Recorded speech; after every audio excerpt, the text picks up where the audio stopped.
talk about the Valkyries because they had 5 games since the last time we talked about them. We didn't talk about them last week because we just wanted to focus on the beginning of the football season.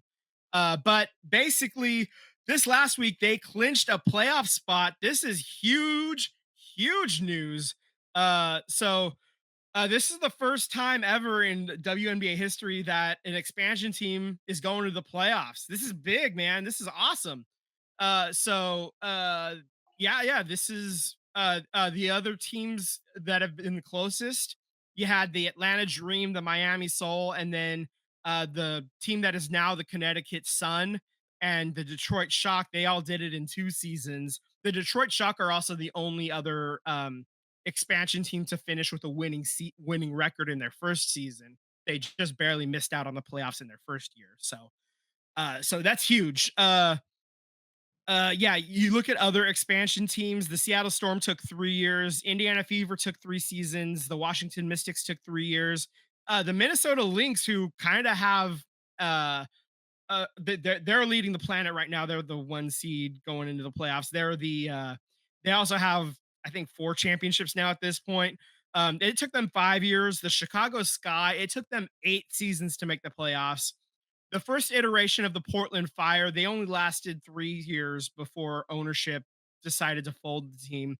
They didn't get a chance to get to the playoffs. So yeah, the Golden State Valkyries really got the job done, and not only did they get the job done, the fans got the job done as well. They sold out every single home game, all 22 of them, and in doing so, that sets an all-time WNBA attendance record for average attendance and total fans. So that's 18,064 average, and then total fans 397,408. Uh so that's a record. So way to go, Golden State Valkyries and the fans, for showing up big time. Over the last week, they went the last 2 weeks, excuse me, they went 4-1.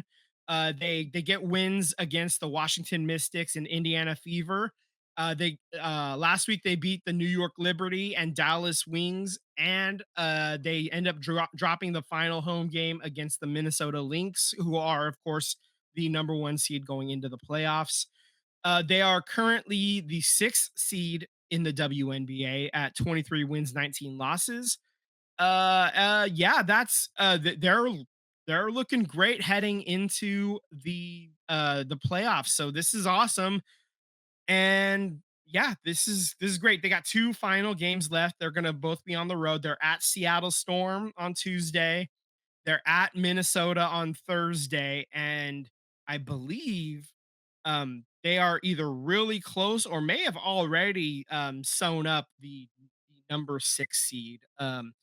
I Yeah, they're really close to locking that up. They have the tiebreakers over Indiana and Seattle. If Indiana loses tonight, then Golden State locks up the 6 seed. So Yeah, I I'm believe looking at it that's the right now. Yep. situation. Mhm. So that's where we're at right now. It is really close. Yeah. And as far as playoffs go, I believe Indiana has clinched a playoff spot. It looks like uh, the the LA Sparks they're currently in the 9 seed. Seattle is sitting in the 8th spot, and I think they're going to they're a game and a half up is what it looks like right now, and they're 1 game clear in the loss column. They're 2 games up in the win column. So it looks like curtains on the LA Sparks season, although I think mathematically, I don't know where the tiebreakers are between the two of them. I didn't look at that beforehand. There was one fun little thing that I saw from Paige Beckers, who, of course, is the rookie on the Dallas Wings. Um, she said she kind of paid homage to Steph Curry. She said, "I remember Steph Curry before the Warriors became the Warriors. He tweeted out, 'Just stick with us. We're gonna figure it out.' That's the message." So she obviously knows it's been a tough season. for Dallas, and like she's obviously focused on winning.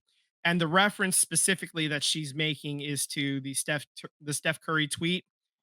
He said, "Promise to all the Warriors fans, we will figure this thing out. If it's the last thing we do, we will figure it out." And scoreboard, they did figure it out. I don't know if the Dallas Wings will figure it out. They certainly won't figure it out with the current head coach they have, and that's not just me saying it. That's everybody that watches the W saying the same thing as well. But so we'll see what happens there if they figure it out, or if Paige has to go somewhere else and then figure it out there. If she wants to come over here to the Bay Area, I wouldn't mind that. Anyway, Wouldn't mind that. yeah, Yeah. worst things would happen. We would love for that to, come true, but obviously that's a, like that's down the road. She's obviously under uh team control with Dallas for the next couple of years at least. So yeah, that's basically what's going on in the W for now. We there is some stuff going on with the Connecticut Sun. We don't necessarily have to go into it right now, but just know that there is like the team is trying to be sold, and the WNBA like commissioner is kind of got her finger on the like scale a little bit, putting her thumb on the scale. And so there's some stuff that we may do a deep dive when we have more time to talk about it later. And it doesn't look great, man. It Yeah, feels a little I read gross. a little bit about it. Yeah, I read a Yeah, little bit about so it. we can talk about it a little bit more when we have a little bit more time, when there's a little more downtime, and maybe when things actually have a little bit more resolution. Because right now things are just still up in the air. But if you're a little bit more curious, there's a lot of other people that have written articles, and I don't know, just even written like Instagram stories about it, and like just like you can take a look for yourself. But the Mohegan Sun tribe is getting kind of screwed a little bit here, it sounds like. So you can take a look as well if you're curious. But Yeah. we can go into that another time.